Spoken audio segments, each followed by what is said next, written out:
Olá, pessoal. Vamos se inscrever, ativar o sininho.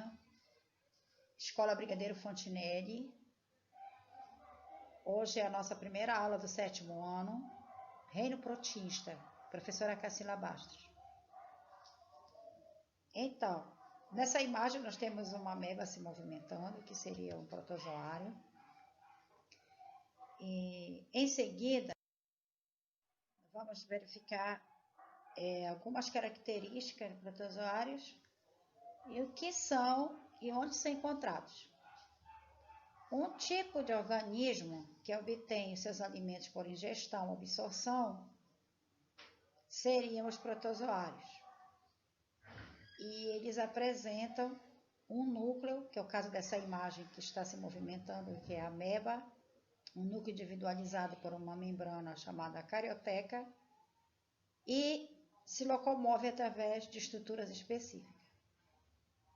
Eles podem ser encontrados em ambientes aquáticos ou úmidos.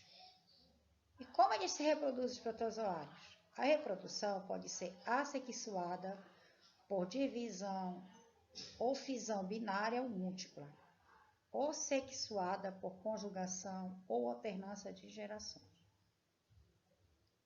Como eles respiram, né? Eles respiram, a maioria apresenta respiração, no caso, aeróbica, pois eles absorvem o oxigênio por um sistema de difusão. Vamos prosseguir?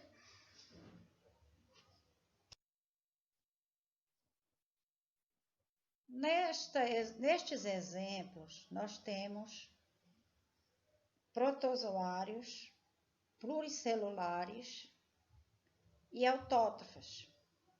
Como exemplo, nós temos as algas, que vivem em floresta d'água em profundidade até 60 metros de profundidade, e as algas pardas.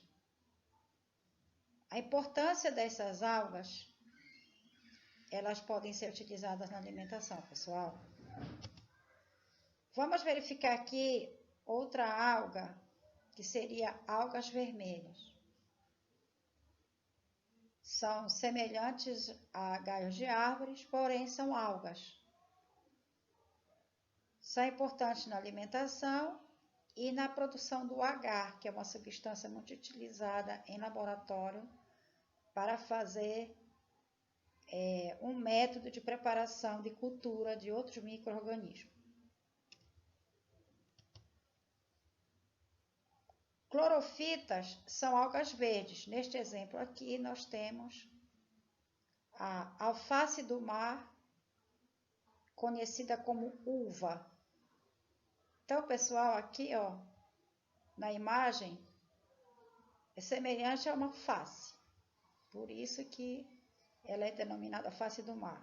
E ela se chama uva, esta alga. Na evolução, o ancestral seria as plantas terrestres dessas algas. Então, as algas pertencem ao reino protista.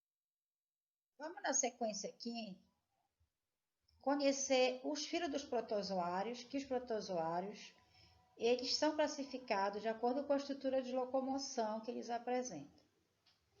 Rhizópoda ou sarcodínia, que seria o primeiro filo. Como representante, nós temos amebas. Na imagem aqui, verificamos a imagem de uma ameba se movimentando através de falsos pés. Então, essa seria a estrutura de locomoção chamada de pseudópodes, falsos pés. No caso, aqui, o Balantidio coli, que é um outro protozoário,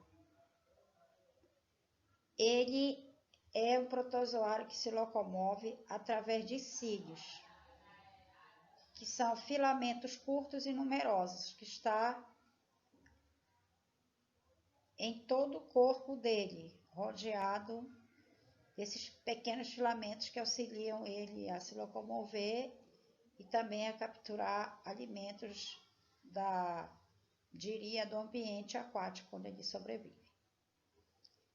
Na sequência, nós temos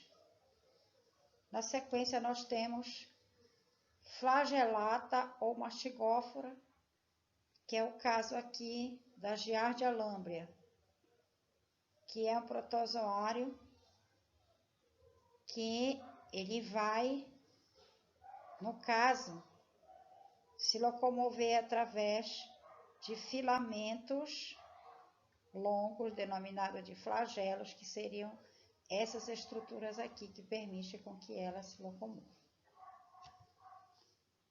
Tem o último filo, quarto e último filo de protozoário, que eles não possuem estrutura de locomoção, que é o Plasmodium falciparum, que são essas estruturas que elas são transportadas, no caso, o Plasmodium falciparum, ele é um parasita intracelular, que ele pode sobreviver, no caso, dentro das hemácias, que são glóbulos vermelhos, e ser transportado por esses glóbulos vermelhos.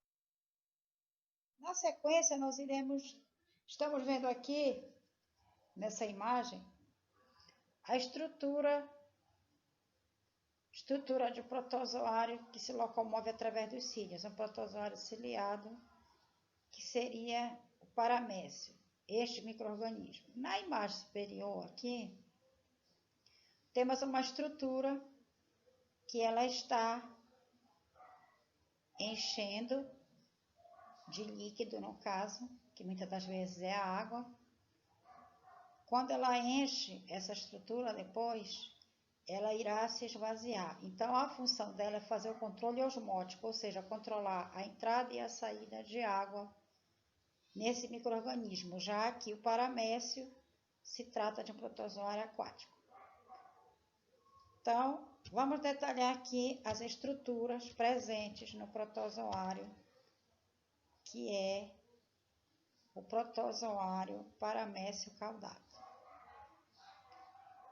Já conhecemos os cílios, que são estruturas que seriam filamentos curtos e numerosos, que estão espalhados por toda a membrana plasmática, a parte externa, e eles auxiliam fazendo um turbilhonamento da água para que esse indivíduo consiga se alimentar, capturar alimentos.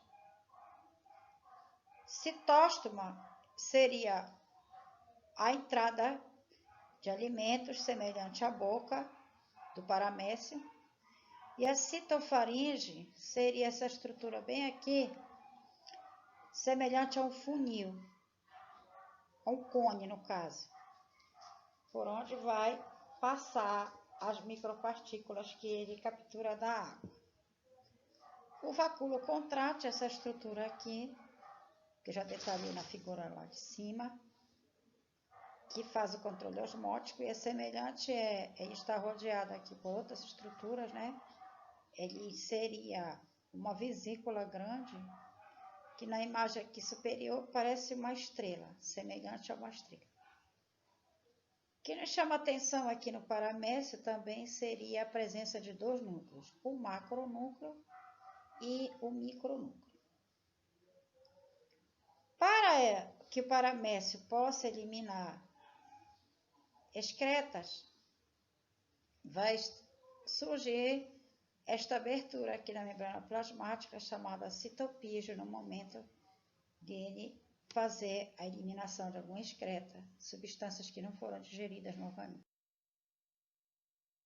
Vamos detalhar aqui a morfologia de alguns protozoários flagelados. Nesta imagem aqui, nós temos o Trypanosoma cruzi, que é um protozoário que se locomove através desse filamento longo, denominado de flagelo. Ele tem essa membrana ondulante, que percorre toda a parte superior aqui, no caso, né? Ele tem também os grânulos ele contém, na verdade, esses grânulos que estão espalhados pelo citoplasma, e apenas o núcleo, que no caso, uma das características dos protozoários é conter essa membrana aqui que envolve o núcleo, denominada de membrana carioteca, por isso eles são chamados de seres eucariontes. Um outro exemplo aqui seria a Giardia lambrea, que contém também, ela contém, no caso, dois núcleos, ela tem dois núcleos individualizados pelas membranas carioteca e ela se locomove através do movimento de vários flagelos que estão aqui para auxiliar este micro-organismo a se movimentar no ambiente aquático. Vamos tipos de reprodução dos protistas. Vamos detalhar aqui a reprodução assexuada, também denominada divisão binária. No referido exemplo, nós temos uma ameba, um indivíduo apenas, ele irá duplicar o núcleo.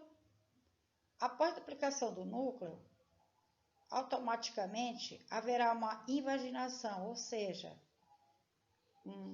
uma pequena fissura, né, que já começou aqui, de segregação, de separação da membrana plasmática, para surgir dois indivíduos semelhantes ao indivíduo que os deu origem. No caso, seria a reprodução sexuada, porque um só indivíduo originou dois indivíduos após a divisão celular. Então, seria uma divisão do tipo binária, ou cisparidade, ou bipartição.